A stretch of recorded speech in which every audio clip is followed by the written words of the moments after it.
Good morning, Clubhouse. Good morning, the Creative Birth Strategies podcast. Joe Scarice, co-founder, co-host of the Creative Birth Strategies House and podcast, brought to you every Sunday morning, 9 a.m. Eastern Standard Time, providing education, strategy, and networking. So let's get rocking and rolling here in a few minutes. Our discussion today is real estate markets showing caution on leverage, DSCR, and rehab construction loans. So we'll get started here in a few minutes. I'm going to invite some people in and get rocking and rolling in just a few minutes here. Get it here. So I brought Dave up here, Big Dave. Make a moderator. There you go, Dave. You got moderator status. Look at that, man. Just getting started here in just a few minutes. Was not feeling too well yesterday, so I had to kind of like take a little rest for the day. So slept it all off and ready to rock and roll today. And we'll get inviting some people in. We're going to have a great discussion. Also give your views of the week, of my looking at what the market bared. Pretty interesting week this past week. We just invite some people in so we get started here in just a few minutes. But in the interim, I want to thank, obviously, Mr. Gerald Perkins, who really provides all this social media backup. We have all our podcasts up to date as of today. So you're going to see 150 plus podcasts on the website at creativebirthstrategies.com as of today. Pretty excited about that. So we're up to date. We're also going to be working on going live on LinkedIn at the same time as Facebook and YouTube. And then we load it up to Spotify and Audible and all that good stuff through Buzzsprout. But we're working on that. So we'll be live on LinkedIn hopefully in the next week or two. But right now we're currently live in about 300 Facebook investor groups, YouTube, and then we go live with everything else. So let's get started with the market, of course. Rates kind of leveled off, man. It went down below 6%. 30-year fix is at 5.99 coupon rate. On the commercial side, it's 5.75. So from a DSCR perspective, you're somewhere between 6 and 6.5 on cash out, up to 75% loan to value. You could technically go up to 85% loan to value on purchase and be in the mid sixes. This is a unprecedented time for the real estate investors, probably in the last 2 to 3 years. With a very sluggish market for the consumer, this is going to be an excellent time to identify B neighborhoods for rentals coming up. But yet there's going to be caution in the market. So let's go over some articles that caught my eye this past week. Let's see here. Nearly 1/3 of Americans hope for a housing market crash. That was a very interesting article. I did post that up this week. For many Americans, the prospect of becoming homeowners has become so unattainable that some are even hoping for a housing market collapse so they can afford to purchase a home in today's economy. That's arguably the most significant and depressing findings amongst the Americans that were surveyed in the housing market. That was a very interesting article. Let me see if any other articles caught my eye that would be precedented toward what we're talking about here today. Obviously landlords are still facing major insurance issues. And in a lot of states, the insurance is just skyrocketing, which is throwing a lot of the numbers off. When I used to just estimate, hey, the rent, the insurance for $1,000 for a single family home, it's no longer the case. It's usually now $1,200, $1,300. So very interesting perspective there. That's throwing DSCR off a little bit. But those are two articles that caught my eye today over the past week. My thoughts to the market this week, market sentiment and transaction dynamics. There's a lot of home selling frustration spikes. Can't sell house or higher now than during the 2008 housing crisis, signaling widespread seller resistance and longer days on the market as buyers stay on the sidelines and supply-demand imbalance. Inventories, investor stories and strategies. Young investors are scaling with Burr still. A lot of investors are looking at their rental portfolio and just scaling. They're looking at light to medium rehab, and they're just refinancing and holding over and over again. And then obviously there's some policy and regulation that came into place with FinCEN. I mean, to me, it's more of just a couple of additional paperwork between the title and the legal department. Now they consider non-QM lending as a cash purchase, which I don't know if that really business lending, it doesn't make a heck of a lot of sense, but for them to create more paperwork, I guess that would justify. There's a rental shift where rental markets are seeing higher vacancy and anticipated rent, and I see a lot of days on the market on rentals too. So that B market, B plus market is having some issues, as well as affordable housing markets with the vouchers.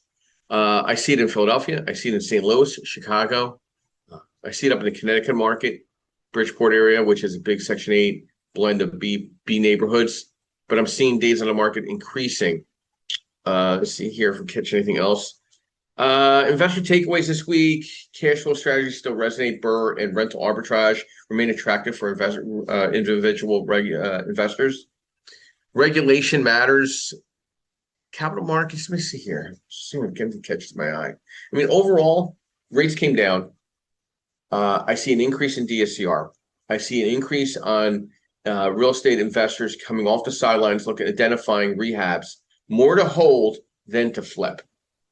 I'm seeing also the attempted creativity of some people, some investors, in trying to wiggle their way through deals.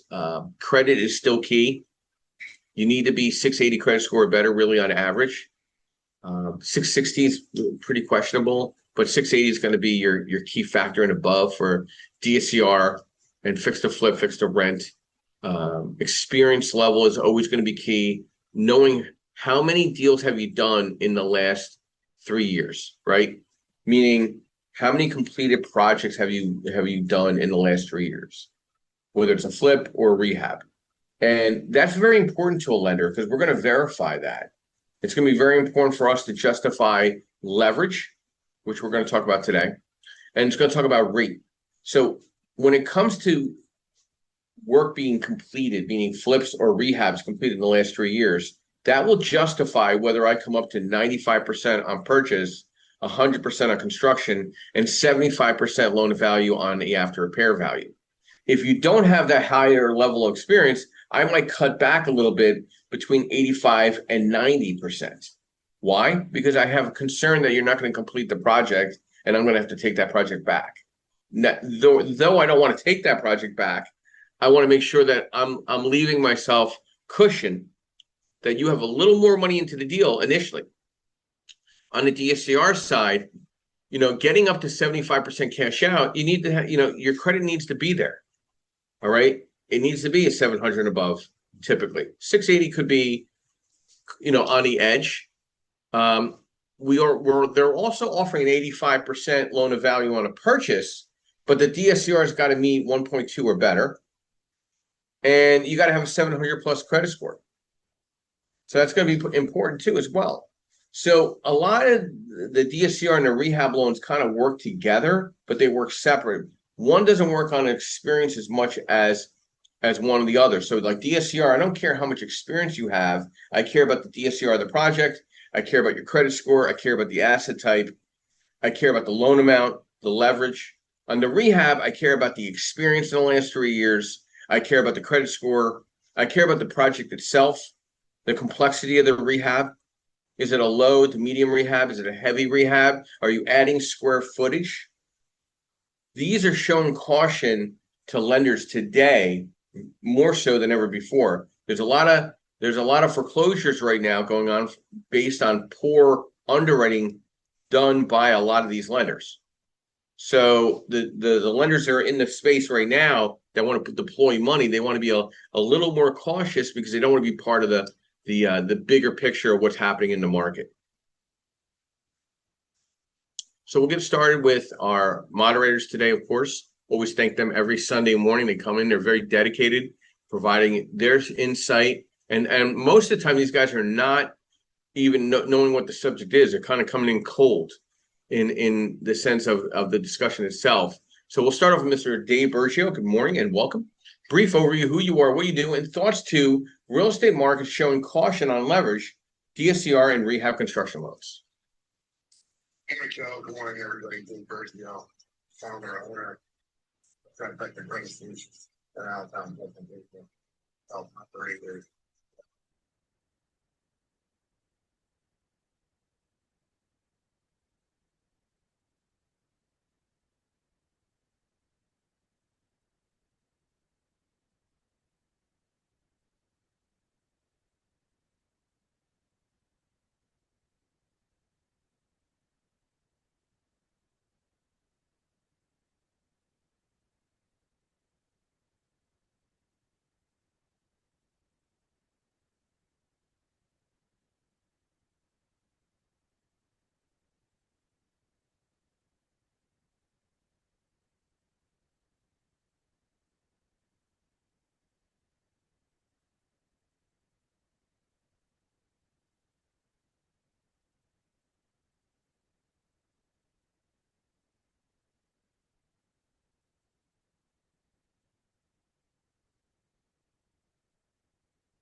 You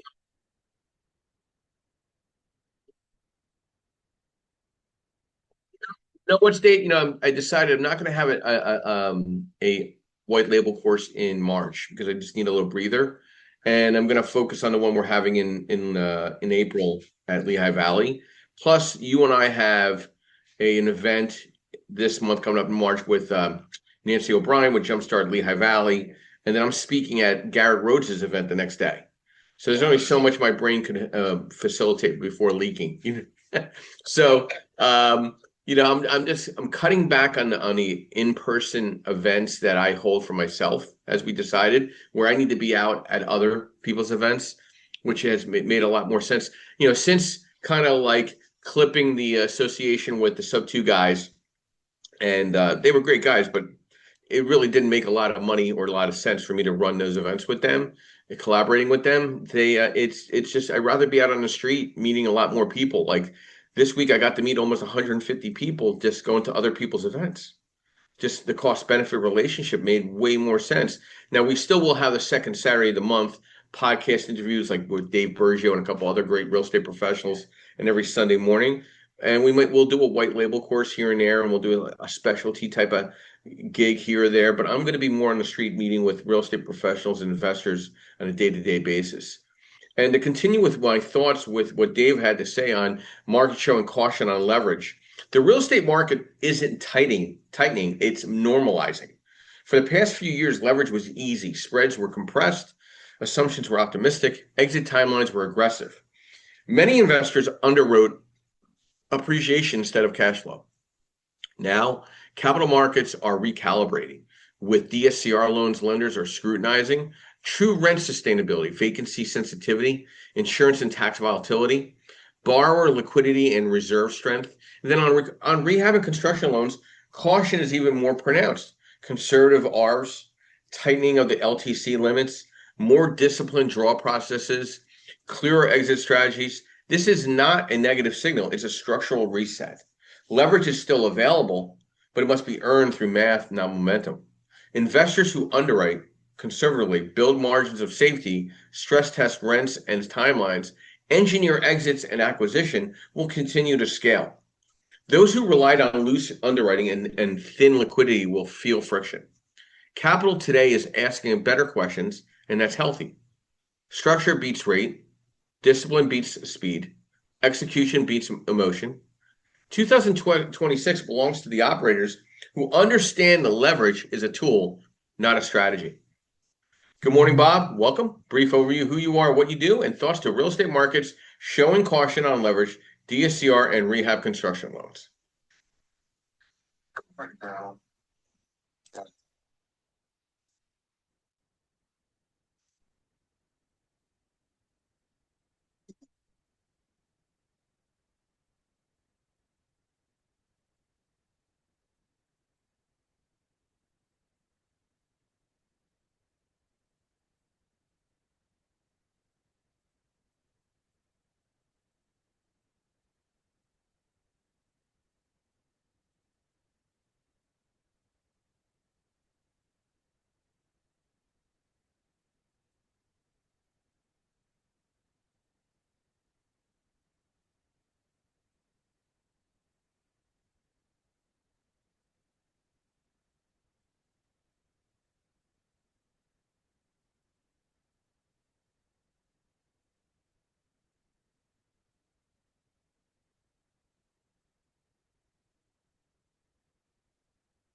Longest real estate professional friends in the business. So always good to have him here, sticking around with this. He was ahead of the game with the caricature picture, by the way, everybody. I think he beat everybody out with this greenish picture of him. Everybody was doing these caricatures for a couple months on Facebook. But Bob, you're always ahead of the game. I got to give you credit. You're going to say any response to that?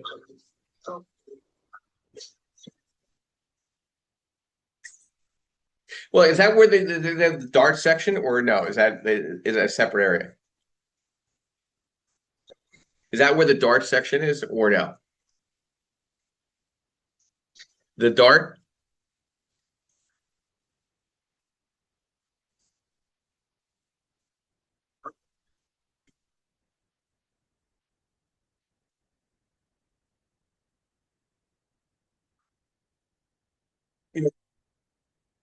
You know, I think I made some interesting points.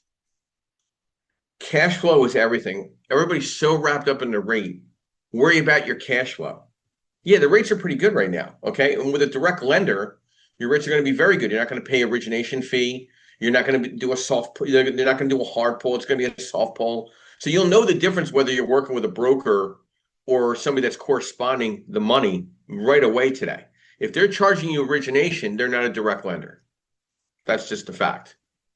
Okay. So we don't charge origination. I show you the yield spread of either buying the rate down to the betterment for yourself to make yourself feel better, warm and fuzzy, or you could buy the rate at par where there's no origination.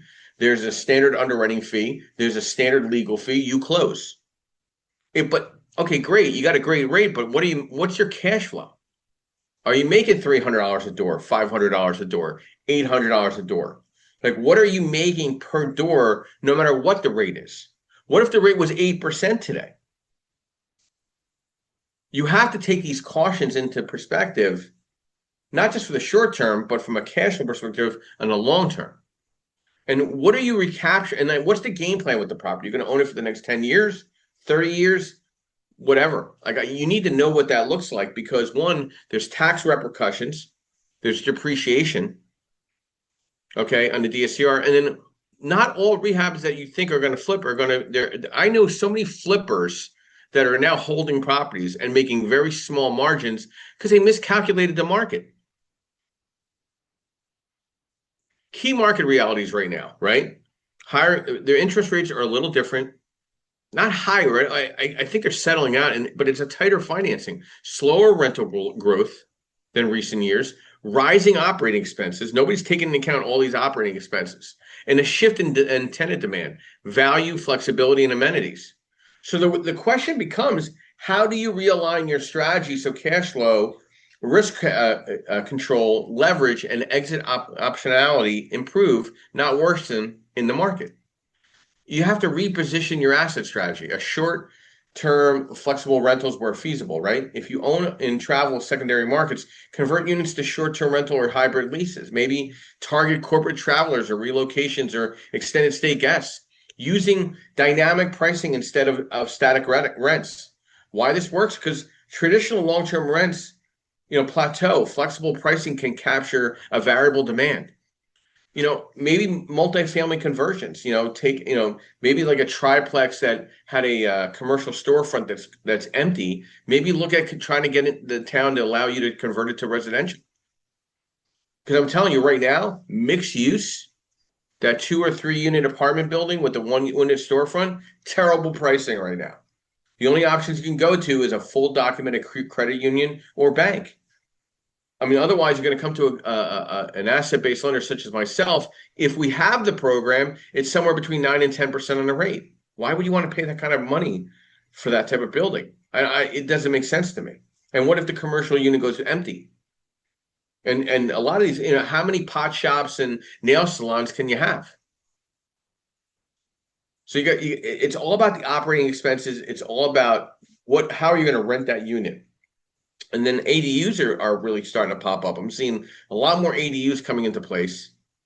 Often easier financing and permits are easier there. The tenant demographics are really good. They're students or remote workers or aging parents. I think ADUs diversify income while preserving existing cash flow. And there's a shift in resilient niches right now, or rent to own or lease options. This offers tenants options to purchase later, generates a higher monthly rent. It attracts a longer term tenant with skin in the game, hedges against future price growth. Lease options are also reduce vacancy risk. I think there's a niche demographics out there for senior assisted living transitions, military families, remote workers desiring good internet and workspace, tailored amenities, desks, lighting, storage, command premium rents. Obviously, there's a lot of other exit strategies that you want to look at, when you're rehabbing these properties. But I think at the end of the day, low to medium rehabs right now are going to be the top priority for the investor in 26, not the heavy gut to the studs. This is going to allow me to feel less concerned about your leverage with or without higher or mid-size experience. Felix, good morning and welcome. Brief overview who you are, what you do, and thoughts to our discussion. Real estate markets showing caution on leverage, DSCR, and rehab construction loans. See,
Always putting it together with Felix, a framework, right? Cash flow. Will the increased net rent or reduce vacancy? Risk.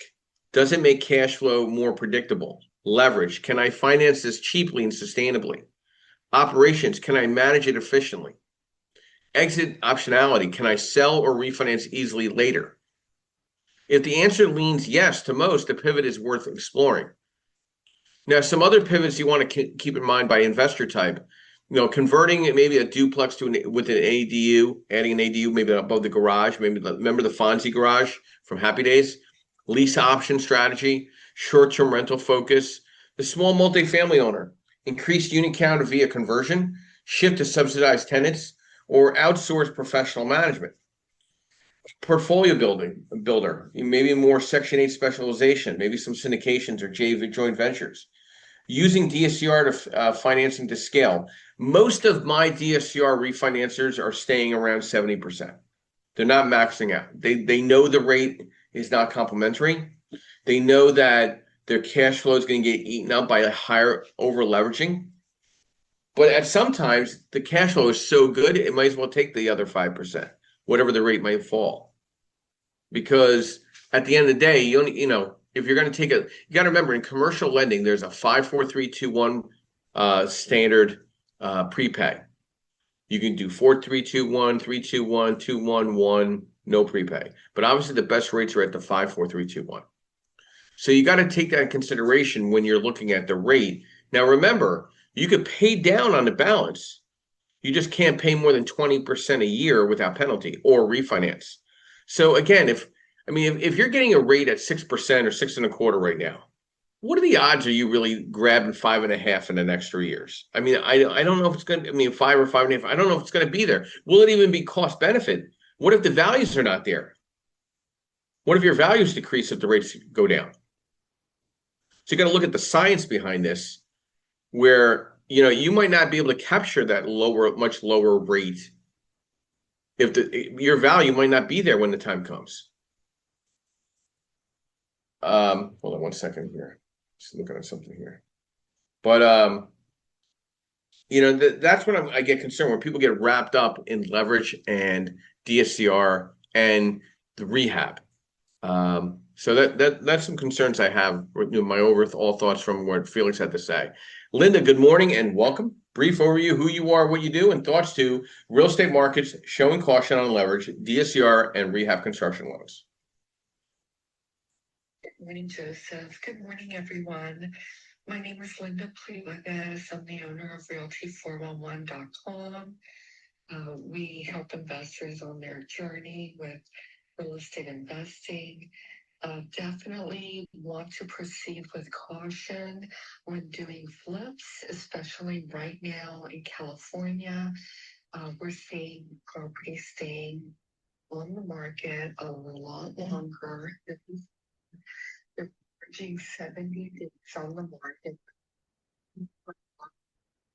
especially higher end properties.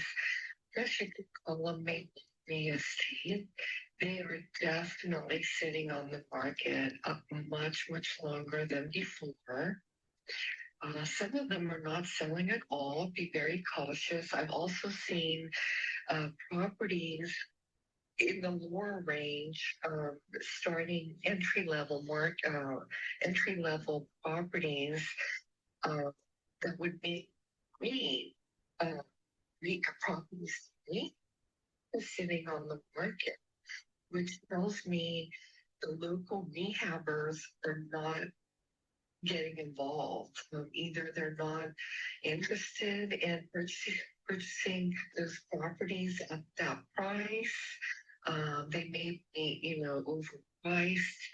They're not able to buy them at a discounted rate and provide the value needed if we sell them on the market.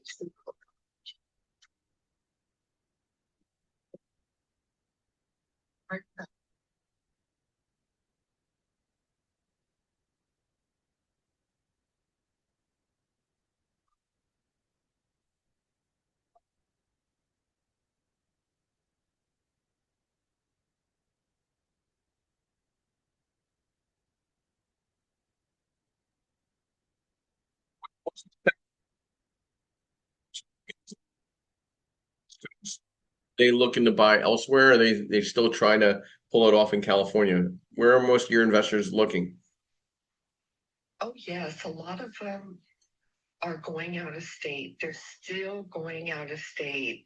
And so that and I pretty much started Realty411.com 18 years ago. In fact, that's why I started Realty411, because there were so many investors that were going out of state, and a lot of them were getting money. They weren't dealing with ethical people, ethical property managers. They were buying properties that were way overpriced. And I kept seeing that happen. So I wanted to create, a forum and a network to really try and help educate people about the benefits, but also the pitfalls buying long distance. Because it's a different caveat. Yeah. See, with the non-QM lending, it's made landlording out of state so much, I think, easier to build your team elsewhere, where people are confident that they can be out of state landlords. Where years ago, I think the only options you had were the credit unions and local banks, and if you weren't within an hour of your properties, they wouldn't lend to you. You know what I mean? Yes. And I just think there's so many more resources available now for out-of-state investors, including real estate groups. You have a lot more forums online about out-of-state investing, and if things aren't going right, you can either try and get help. You can also do a lot more research about existing property management teams, existing um, key providers. You can actually do more research about them and see, are they doing what they say they're doing? Are customers happy? Do they have any complaints online? So I just think there's so many more resources that are making it easy to buy. It's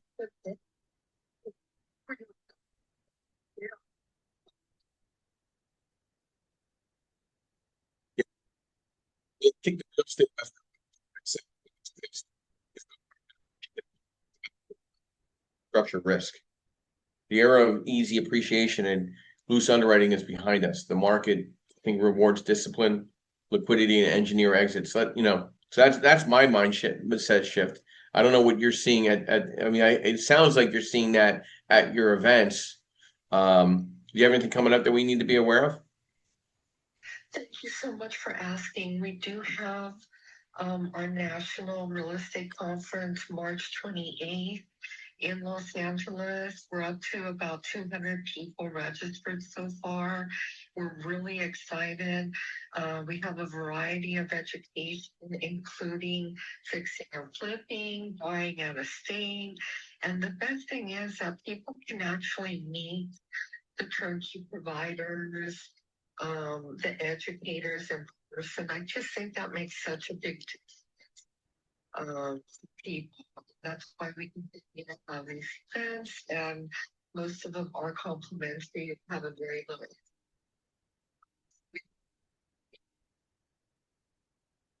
Sounds great. Leverage is a tool, not a trophy. In low rate cycles, leverage magnifies gains.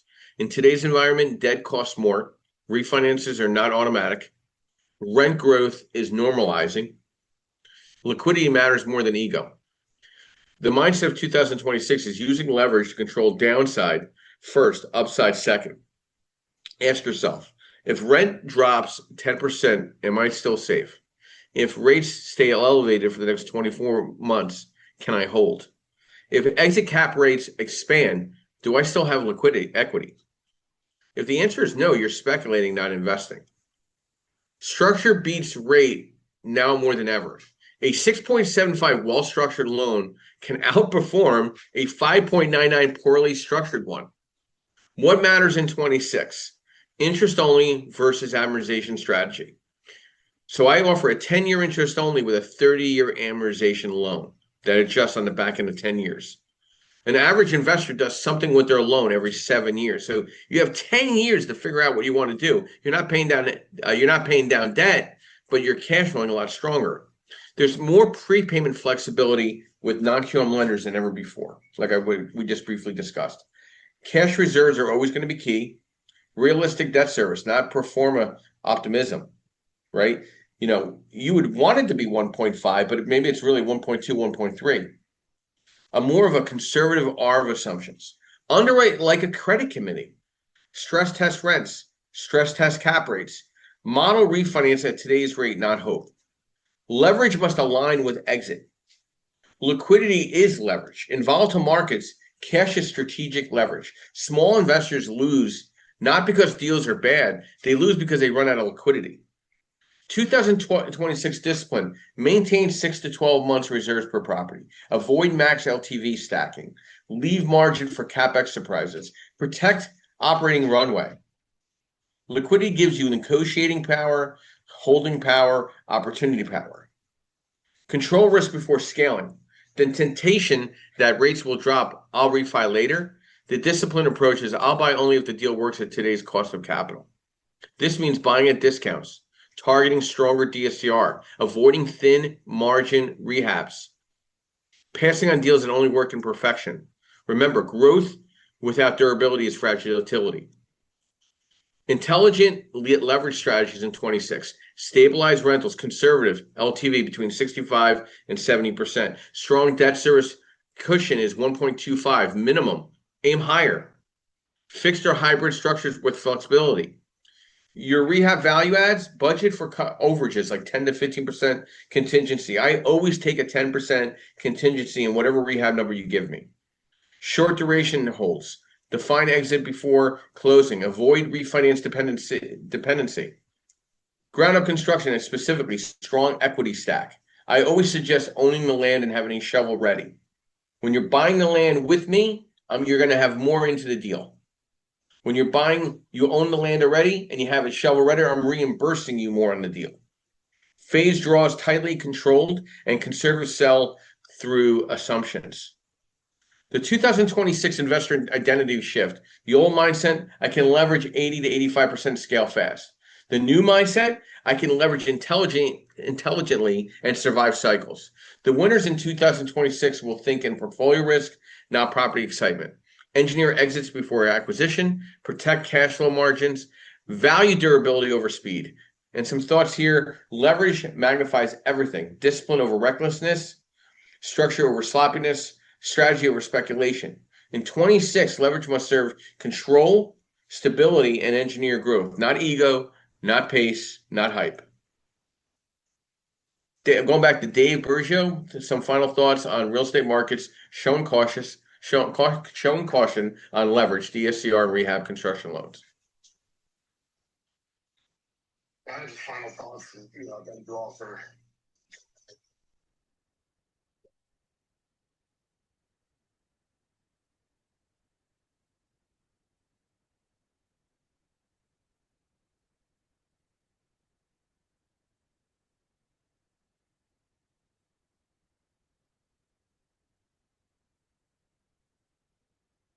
Well, you got an event this week on Wednesday, right? 11:30.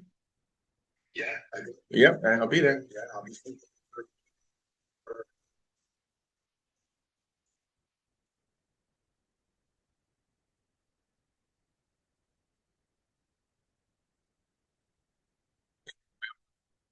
Absolutely. So thanks for your follow-up on this. And Bob, your final thoughts to real estate markets showing caution on leverage, DSCR, and rehab construction loans. I think basically my final thoughts, because again, not legal advice. It's currently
Let's, the banks and the credit unions don't want to do what the type of loans that I'm talking about today. So I just want to make sure you understand the separation of credit unions and banks. They want nothing to do with a DSCR loan, nothing to do with a rehab construction loan. If they have anything to do with a DSCR loan, they're brokering the loan. They're not a direct to the loan itself. Okay, you need to learn about who is really a direct lender, who is a correspondent, and who is a broker. Right? A direct lender doesn't charge origination. A correspondent charges origination, along with maybe the rate might be a little more inflated than typically a direct lender because they're taking money from the direct lender. And then you have the broker that's outright just taking a broker fee.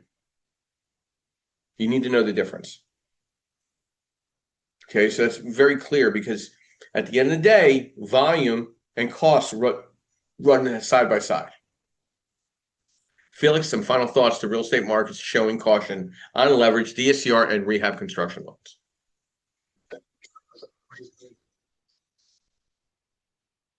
I'm listening to this.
Final thoughts to real estate marketing showing real estate the markets with leveraging DSCR and rehab construction loans. Wonderful advice, Felix. You took a lot of the advice I was going to mention. Yeah, you can tips, Felix.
Thank you.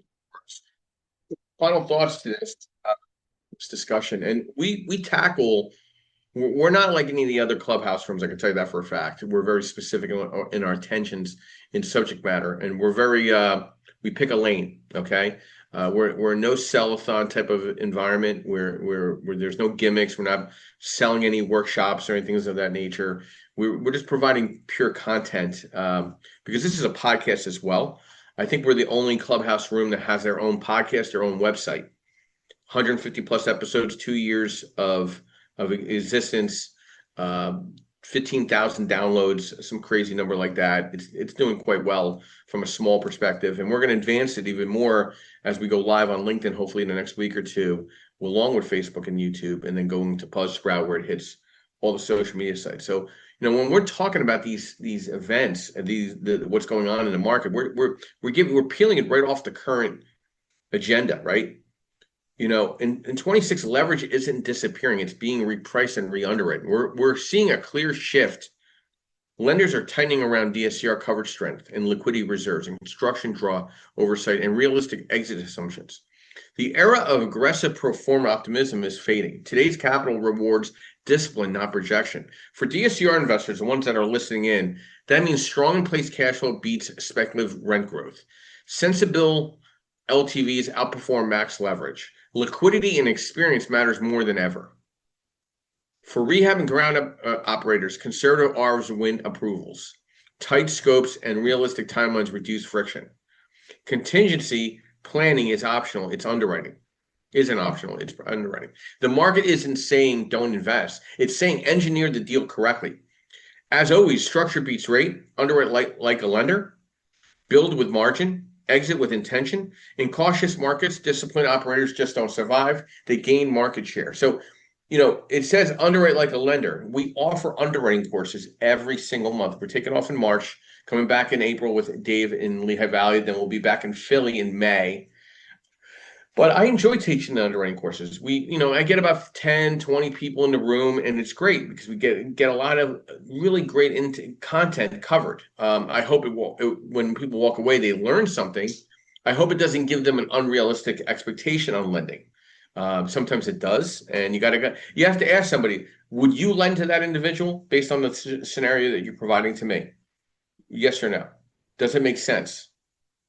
Does it sound shady? Is there something wrong with that, what you're explaining to me? Think about it through, right? If you're explaining it to me and I think it's weird, explain it back to yourself. Put the shoe on the other foot. As a real estate professional, you can't make something that doesn't make sense. Right? So you got to really think through what is a deal. And the problem is everybody thinks everything is a deal. Not everything is a deal. You can't jam a square peg in a round hole. I swear to you can't. I've tried it multiple times. In life, you can't. So, some also thoughts to what's going on in the current market, current events, obviously this past weekend with U.S.,